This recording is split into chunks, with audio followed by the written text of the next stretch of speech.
standing still, no more going back. Oh, your love is moving me. I came alive when you found me. I'll never be the same. Oh, I shout it out to everyone around me. I am forever changed. Your love is moving me, yeah.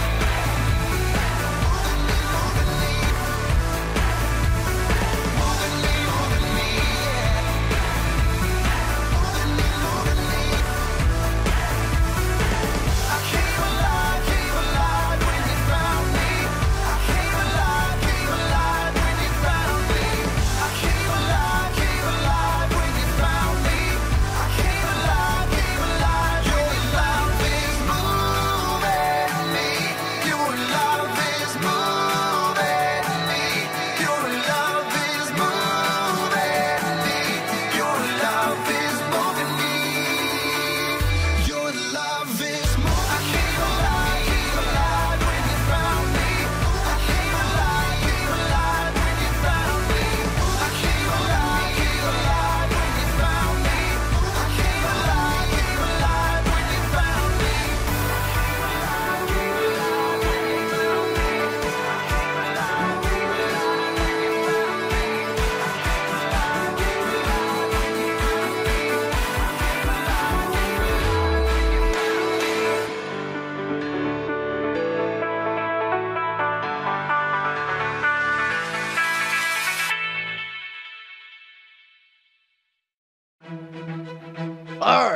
Ahoy, matey!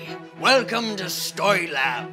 This week we're talking about faith while we take a look at the story of an epic journey by sea. Land ho! Land ho!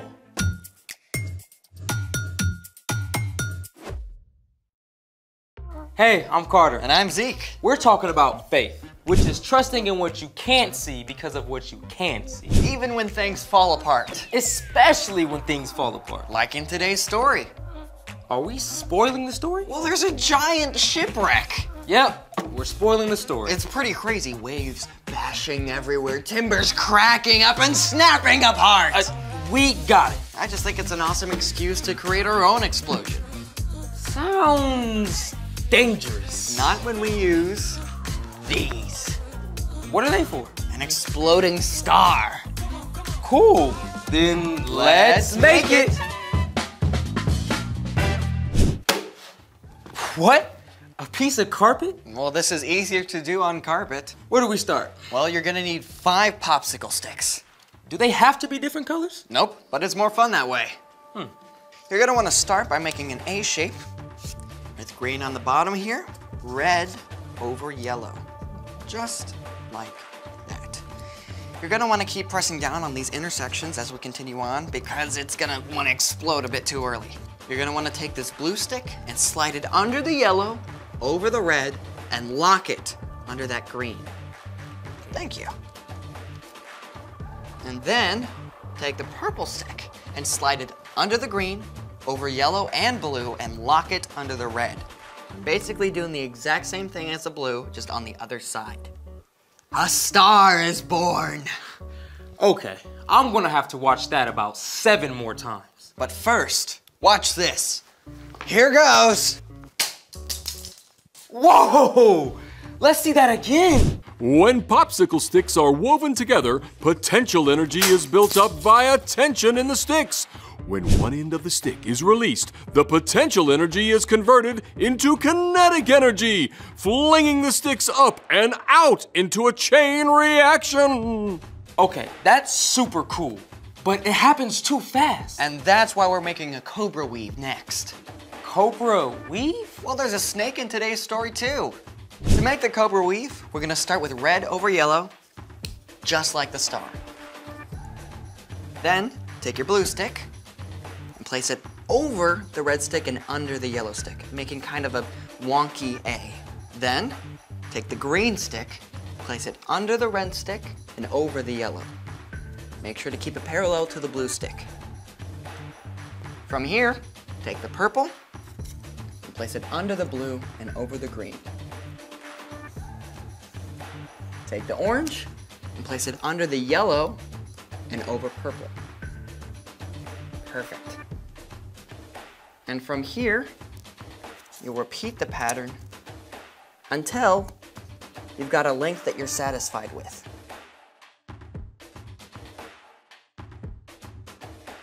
What happens now? Release the cobra!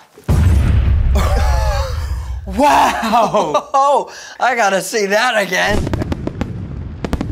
So much wreckage! Speaking of which, it's time for... The story before the story.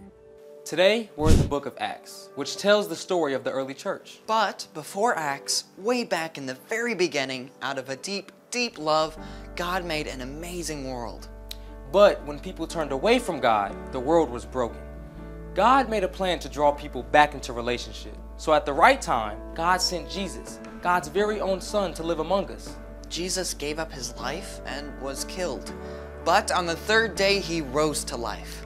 After Jesus returned to heaven, the early church grew quickly. The Apostle Paul traveled thousands of miles and started many new churches, upsetting both Jewish religious leaders and Roman authorities. Which is where our story starts. Take it away. Hey everybody, I'm Brian. Our friend Paul told the story of Jesus everywhere he went, even when it got him in trouble. At last, a Roman commander had Paul arrested. When some men plotted to take Paul's life, the commander had Paul taken to the governor in Caesarea. Here, Paul was kept for 2 years. Finally, when unfair accusations were made about him before a new governor, Paul demanded, I appeal to Caesar. Now, Paul was a Roman citizen, and it was his right to get a fair trial before the ruling Caesar. But that meant an epic and dangerous trip all the way to Rome. Paul and several other prisoners were handed over to a centurion of the imperial regiment. I am Julius. Hail Caesar! So the men set sail, eventually making it to a harbor called Fair Havens. Paul warned Julius and the crew. Men, I can see that our voyage is going to be disastrous and bring great loss of ship and cargo and to our own lives also. The pilot and ship's owner disagreed. This is a terrible place to spend the winter. We should sail on to the harbor at Phoenix. Julius listened to the pilot and the ship's owner instead of Paul, and when a gentle south wind began to blow, they jumped at the chance to set sail once more. Anchors away! But within a short time, that soft breeze became a stiff wind, and finally whipped up to a hurricane-force gale. The ship was caught up by the waves and driven by the wind. After many days, the crew feared the ship would be torn apart and sink. They even threw cargo and the ship's tackle overboard to lighten the load. We're doomed! Even though everyone else had given up hope, Paul stood strong and continued to talk with God. At last, he addressed the crew and passengers. You should have taken my advice not to sail from Crete. Then you would have spared yourselves this damage and loss. Paul was not above a good "I told you so." Keep up your courage, because not one of you will be lost. Only the ship will be destroyed. Last night, an angel of God told me, do not be afraid, Paul. You must go on trial in front of Caesar. God has shown his grace by sparing the lives of all those sailing with you. I have faith in God that it will happen. However, we must run aground on an island. That night, 14 days into the storm, the ship approached land. Fearing they would be dashed on the rocks, the sailors dropped the anchors. When daylight came, they decided to make for the shore, but the ship hit a sandbar. The ship began to break up. If you can swim, jump overboard. Otherwise, grab what you can and hold on. Everyone did as Julius commanded, and miraculously, all 276 people on board made it to shore alive. They discovered they had reached the island of Malta, where the islanders welcomed them with a roaring fire. As Paul tossed some brushwood on the fire, a snake bit his hand. The islanders were sure he would die, but Paul simply shook the snake off into the fire. When nothing happened to him, They decided he must be a god. There on Malta, Paul prayed for the chief official's father, and that man was healed of a fever. Through the help of God's Spirit, Paul healed other sick people on the island too, and the islanders gave Paul and his fellow passengers everything they needed. The end. Arrest? Prison? Shipwreck? Snakebite? Ah, man, it's like Paul was just a magnet for terrible things to happen. Yeah. In a letter to the church in Corinth, Paul even wrote down an epic list of all the awful things he had experienced. But through it all, Paul knew that God was right there with him to give him courage and strength. So, what's our part in the story? Well, you probably haven't been shipwrecked or bitten by a snake recently. At least, let's hope not. But like Paul, you could probably make a list of all the bad things that have happened to you, or things that you're facing right now. Maybe a family member is really sick in the hospital. Or maybe some kids in the neighborhood are being mean to you. Maybe the pet your family has had since you were a baby just died. Or you've got to get a cavity filled at the dentist.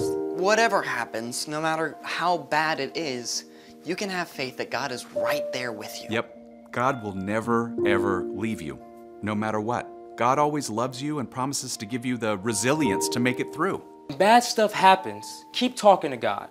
Keep holding on. And God may not make the bad situation go away, but God will walk with you right through the middle of it. Yeah, I think you got it. See you next time. Here's the thing. When bad things happen, God is with you. Man, it looks like a shipwreck in here. I got an idea. Star Wars? Oh yeah! Hey, thanks for joining us in the Story Lab. See you next time. Get Back here, Zeke. Gotcha.